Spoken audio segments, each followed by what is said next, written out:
Nobody likes to be humiliated. I know this, because every time I go home, I am pointed at, laughed at by my own damn parents and my own damn brother and my own damn sister. And I have to go in the corner and I just sit there like this going, I don't know why I keep coming back here. But it is very different when it does come to the world of professional wrestling, because these are super duper stars who are in the public eye. So hello, my name is Simon Miller. Welcome to What Culture Wrestling. Please hit that subscribe button, like the video, leave a comment. You know what to do on YouTube.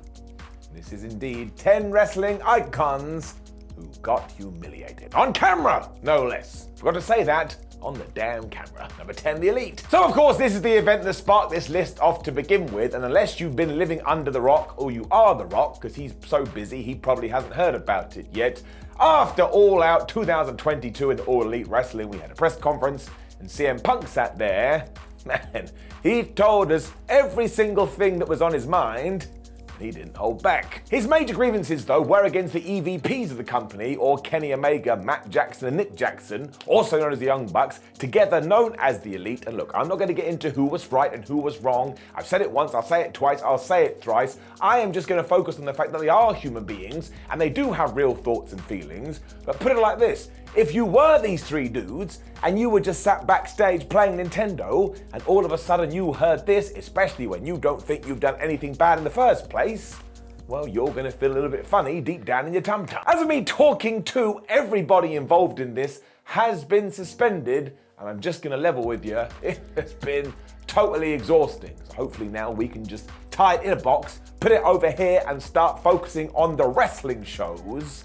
You know, that's the whole point to begin with. Number 9, Randy Savage and Hulk Hogan. Now, I don't know why WWE, then WWF, decided to do this, but in early 1996, after they had lost Hulk Hogan and the Macho Man Randy Savage, somebody, Vince McMahon, came up with the idea that, we should do a bunch of parody skits laughing at the fact that those two guys that used to make us millions of dollars are really, really old. It did mean that they hired two actors to dress up and play the Huckster and the Nacho Man, and this was like something from the Muppets. We'd cut to them, they were behind a desk sitting down, quite literally going, oh man, my knees really hurt, and I need loads of medication, who has my walking stick? And I sat there going, okay, one, you just reminded me of these two people. Maybe I'll go watch WWCW instead. That's not the name of the company, WCW instead. And two, why aren't we just focusing on our own people? They are being marginalized. World Championship Wrestling eventually shot back too, but these was one of those early firings when it kind of felt stupid. And then a few years down the line, everybody had gone scorched earth. Number 8, Daniel Bryan. Two things. One, Bryan Danielson is one of the best professional wrestlers ever, if not the best professional wrestler ever. I mean, he's so good in the ring, it doesn't make any sense. And two, never forget that when he was climbing his way up to become WWE World Champion, the powers that be didn't want him to do it. And if you need evidence of this, I mean, just go and watch the product they put out there, but if you need double evidence, go back to when we had the original version of NXT, which was taking WWE superstars and teaming them with an NXT rookie. Because during that phase, who was The Miz given as their teacher-student relationship? I've had a very long week, I do apologize.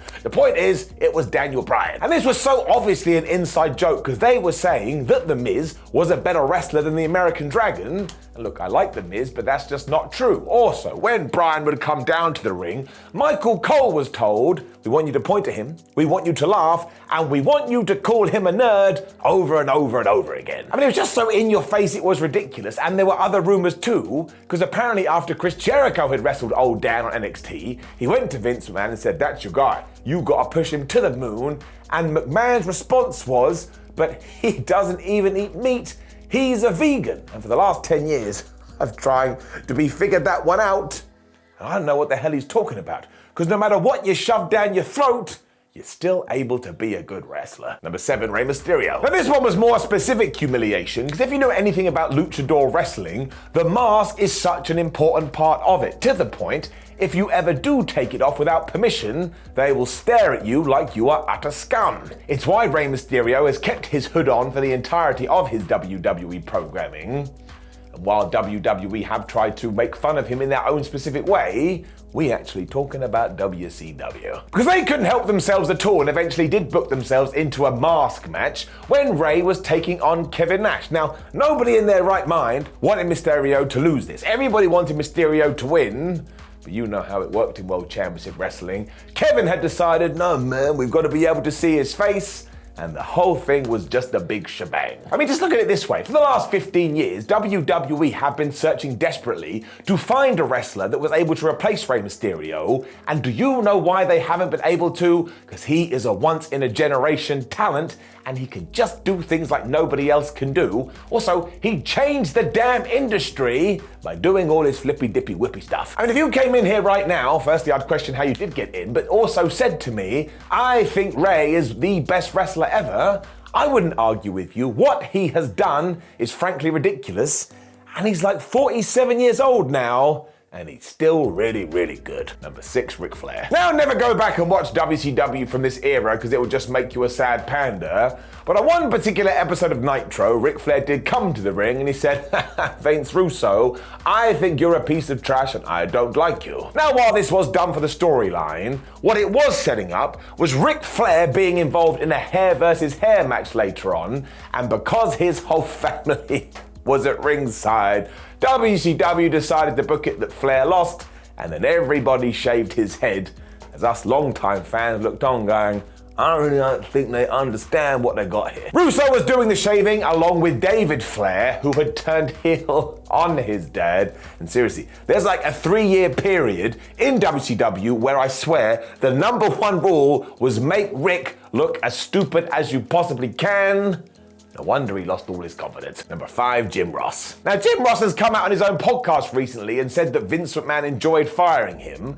And when you do go through the many segments where he was used in the ring, honestly, WWE just took the piss out of him all the time. I mean, he got kicked in the balls by Linda McMahon. He got absolutely brutalized by Stone Cold Steve Austin. We had that weird skit where Vince McMahon pulled JR's head out of his own ass. Obviously, it was a mannequin. And of course, speaking about rectums, JR had to join Vince McMahon's Kiss My Bum Club. There's plenty of stories out there too that when they did do this, Vince would just sit in the back and howl, and that just seems crazy to me. Because here you have Jim Ross, who is arguably one of the greatest commentators, if not the commentator ever, and you're getting a kick out of him losing his job or making him look like an idiot. So you can see the story thread that is now running through these videos. What I would do if I were you is just stare off into the distance and scratch your head, because it doesn't make any sense. Number 4, William Regal. Now, I doubt Regal cares about this because he just understands character and he understands the business so well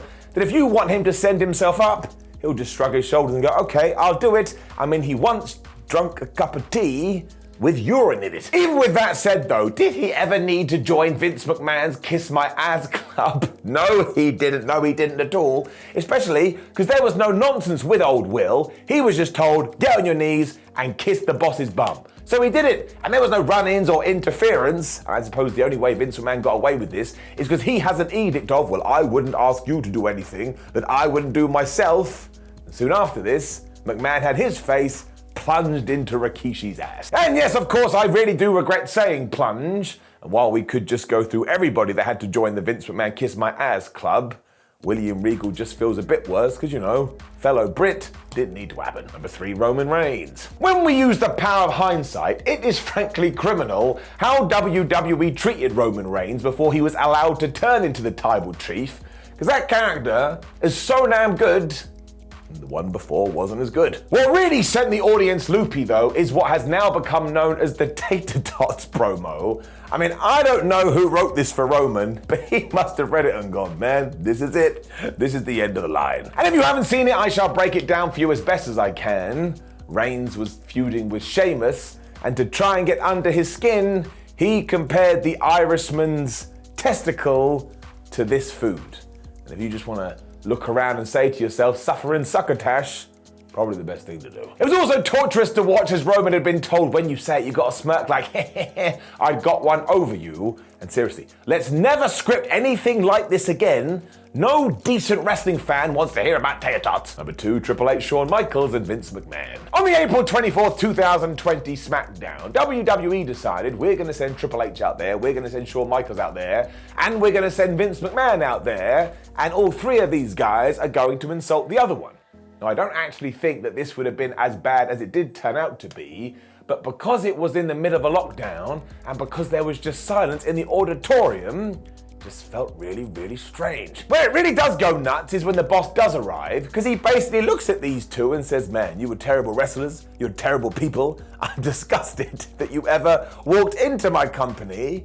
And this didn't go anywhere. There was no narrative, there was no plot, there was no storyline. They were just doing it because they didn't have many wrestlers because of COVID. It was just something to do. And I suppose the awkwardness came in the fact that the Heartbreak Kid in the game had clearly been told, you're not allowed to answer back. And then SmackDown just ended. I remember just spinning around like, oh no, the world is headed in a very different direction and I don't like it.